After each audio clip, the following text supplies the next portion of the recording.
All right, we're jumping right into Unit 18, Navigation and Flight Computers Introduction.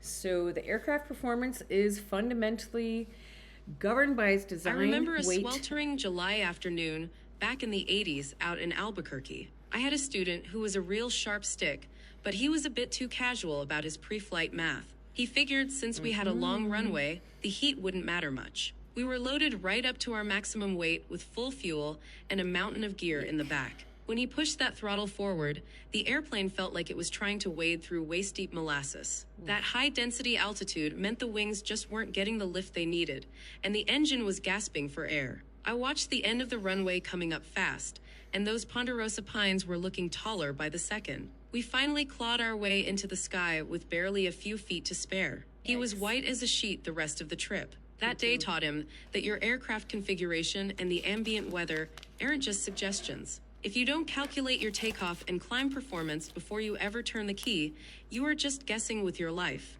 Mastering these flight computers and performance charts is how you make sure you actually clear the trees and get home for dinner. That's right. That's probably one of the most important parts. You want to be home for dinner every night. Okay, we're getting close to the end here. We're going to go right into Unit 19. Here we are. Navigational systems. Play here.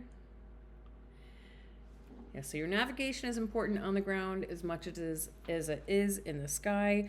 We're going to go over types of VORs. I remember a cross-country flight back in the early 80s. I was flying a beat-up Cessna 172 over the thick pine forests of Maine. The haze was so thick it felt like flying through a bowl of milk, and every lake down there looked exactly like the one next to it. I thought I was hot stuff, just dead reckoning by my watch and a paper map. But about 40 minutes in, that nagging feeling in my gut started screaming. I realized I had no idea which valley I was looking at. I swallowed my pride, reached over, and tuned into the nearest VOR station. When that needle finally centered, I realized I was nearly 15 miles off course and heading straight for restricted airspace. If I had not known how to use those dials, I would have been intercepted by the National Guard, or worse, run out of fuel over the trees. Navigation is even more important in the air than it is on the ground because you cannot just pull over and ask for directions. As we go through this unit on VORs and other tools, remember that these systems are your best friends when the world outside the window starts looking the same.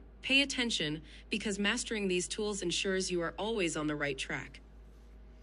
That's right. And last but not least, we're going to go right into Unit 20. And Unit 20 is going to be cross-country flight planning. This is a very exciting one. When you think of cross-country, don't think of it as going from East Coast to West Coast. It's really not that far. Let's see. Cross-country flight planning introduction. Play.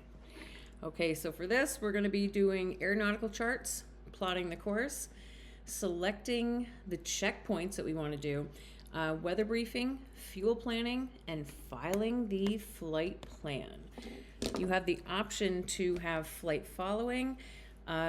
This is going to be one of the biggest things you're going to do in your cross-country flight planning.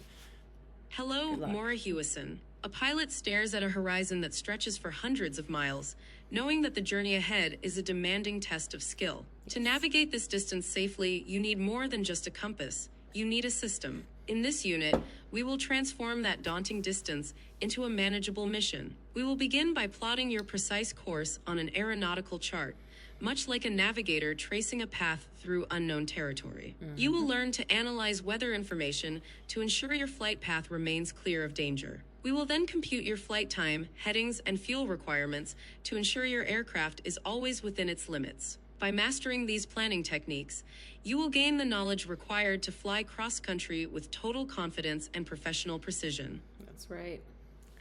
All right. Well, this has been great. You guys enjoy ACE as much as I am, and have a great day. Bye.